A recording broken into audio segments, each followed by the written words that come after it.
The freedom that comes with going off to college is often a little more than some students can handle.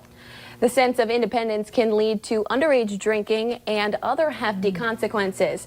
Now, here to talk with us today is Jessica Schindeldecker with Fargo Police. She's here to talk about just how bad underage drinking and binge drinking in general can really be. Welcome to the show, Jessica. Glad to be back.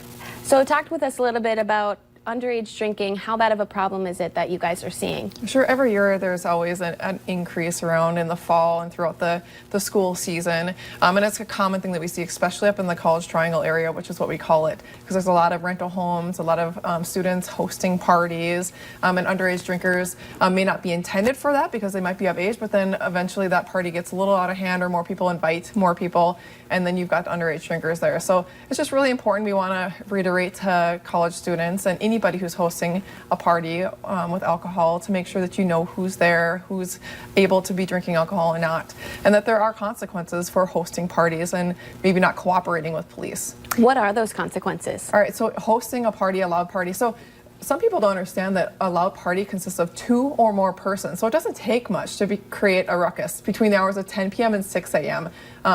Where they're disturbing the peace, there's loud noise where officers can hear it from a distance away. A lot of times when we come to these, we'll go there, we'll knock on the door, and we'll ask them to disperse. Anybody who refuses to disperse, $200 fine. And for party holders, it can be a $500 fine if you refuse to cooperate, and you can go to jail. And then also a $500 fine for just anything else for not cooperating, not dispersing people. And sadly, we hear about a lot of these sad stories in the news of kids that, pass away because they had alcohol poisoning and stuff. But what are some of those side effects that can come with drinking too much? Absolutely. So if you're overindulging, especially for newer drinkers or people who haven't consumed any alcohol, which you shouldn't be underage anyway, and then they go to college, they go to parties, and they start to drink alcohol that's provided to them, and they don't really realize that your body can't process more than 1 drink of alcohol in an hour. So if you just keep drinking, you take shot after shot, your blood alcohol level continues to rise rapidly, which is one of those questions that we ask as police officers when we pull you over was, what was the last time you had a drink? So if you just had a drink about 20 minutes ago or 10 minutes ago, your BAC is still going to be rising for the next 2 hours, which we have to get that sample of alcohol. But it's important as young adults to make sure we're being aware of how much we're drinking water too as well.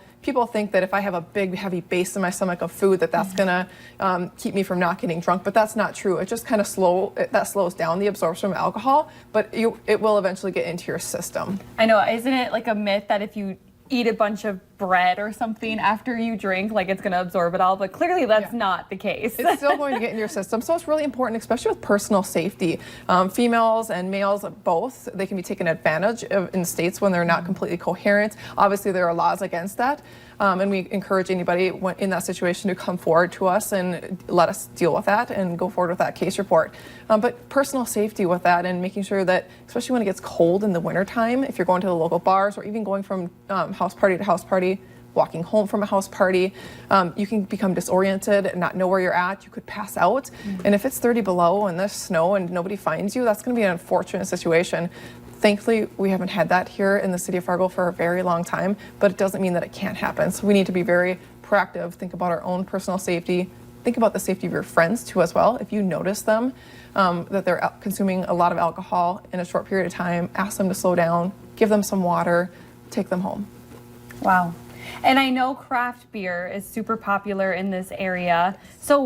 But I mean, some people might not understand what that is. So what is the difference between a craft beer and a light beer? Well, I can't tell you the difference because I don't make them or brew them, but I do know that the alcohol content is highly different. And so like at Granite City one time, I went to go try one of their new craft beers that they brew their own, and they will only allow you to buy 2 of them at one time because of the alcohol content.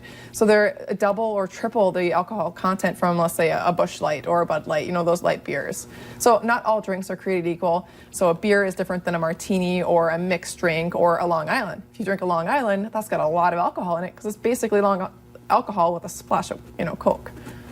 Wow, I didn't realize color. that there was just such a I mean, when I go to breweries, you definitely can see the higher alcohol content level. But I guess I didn't realize even with just mixed drinks, Yep. the alcohol content can be higher. Yeah, oftentimes, you think you're drinking one drink, but you're not. You're drinking 2 or 3 at a time. And if you're drinking that in 5-10 minutes and then you're going on to the next one, you're consuming maybe 6 to 8 drinks in an hour, which could be dangerous in the long run. Well, thank you so much for joining us, Jessica. Coming up on today's show, we talk with an epidemiologist about getting your kids ready for back to school.